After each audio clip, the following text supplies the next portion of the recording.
ഇപ്പോൾ ഇവിടെ നമ്മളൊരു ക്വസ്റ്റ്യൻ നോക്കിയാണ് PSCയുടെ A² + B² = 45, A + B = 9 ആയാൽ A - B കണ്ടുപിടിക്കാനാണ് പറഞ്ഞേക്കുന്നത്. അപ്പോൾ ആദ്യം ഈ A + B² നമുക്ക് നോക്കാം. A + B² ഇക്വേഷൻ എന്ന് പറയുന്നത് A² + 2AB + B² എന്നാണ്. അപ്പോൾ A + B തന്നിട്ടുണ്ട്, A² + B² തന്നിട്ടുണ്ട്. ഇത് നമുക്ക് ഈ B² കൂടെ ഇങ്ങോട്ട് മാറ്റുകയാണെങ്കിൽ A² + B² + 2AB എന്ന ഫോമിലേക്ക് എഴുതാം.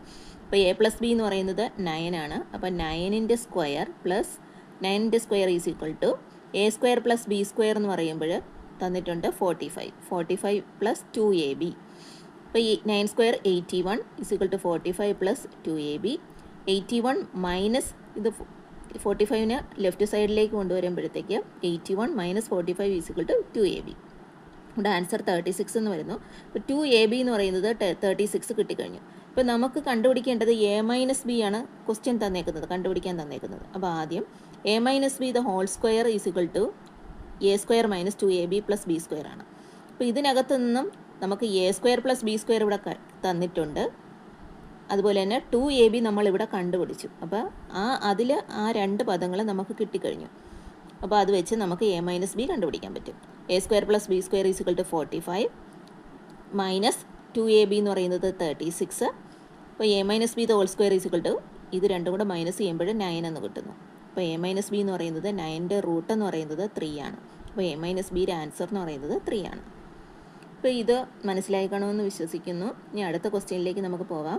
ഒരു സമാന്തര പ്രോഗ്രഷൻ്റെ രണ്ടാം പദം 10ഉം നാലാം പദം 16ഉം ആയാൽ ആദ്യ പദം എന്താണെന്നാണ് ക്വസ്റ്റ്യൻ തന്നേക്കുന്നത്. ഒരു സമാന്തര പ്രോഗ്രഷൻ എന്ന് പറയുന്നത് ഒരു പ്രത്യേക നമ്പർ ആഡ് ചെയ്ത് വരുന്നതാണ് സമാന്തര പ്രോഗ്രഷൻ എന്ന് പറയുന്നത്. അപ്പോൾ അത് നമ്മൾ പ്രോഗ്രഷനായിട്ട് എടുക്കുകയാണെങ്കിൽ A + D, A + 2D, A + 3D ആ രീതിയിൽ പോകുന്നു. ഇപ്പോൾ രണ്ടാം പദം തന്നിട്ടുണ്ട്. രണ്ടാം പദം എന്ന് പറയുമ്പം A + D ആണ് രണ്ടാം പദം എന്ന് പറയുന്നത്. അപ്പോൾ A + D തന്നിട്ടുണ്ട്, അത് 10 ആണ് രണ്ടാം പദം. A + D = 10. ഇത് ഒന്നാമത്തെ ഇക്വേഷനായിട്ട് നമ്മൾ എടുക്കുന്നു. ഇനി നാലാം പദമാണ് തന്നേക്കുന്നത്. നാലാം പദം ആകുമ്പോൾ A + 3D ആണ് നാലാം പദം.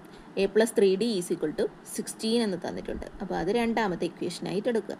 ഈ രണ്ടാമത്തെ ഇക്വേഷനിൽ നിന്നും ഒന്നാമത്തെ ഇക്വേഷൻ മൈനസ് ചെയ്യുകയാണെങ്കിൽ നമുക്ക് D കിട്ടും. D എന്ന് പറയുന്നത് പൊതുവ്യത്യാസമാണ്. അപ്പോൾ A + ഇത് രണ്ടും കൂടെ മൈനസ് ചെയ്യുകയാണെങ്കിൽ 2D = 16ൽ നിന്ന് 10 മൈനസ് ചെയ്യുമ്പം 6 കിട്ടുന്നു. അങ്ങനെ D എന്ന് പറയുന്നത് ആൻസർ 3 കിട്ടും. ഇപ്പം ഫസ്റ്റ് ഈ A + D എന്ന് പറയുന്നത് 10 തന്നിട്ടുണ്ട്. അപ്പോൾ അതിനകത്ത് നമുക്കിവിടെ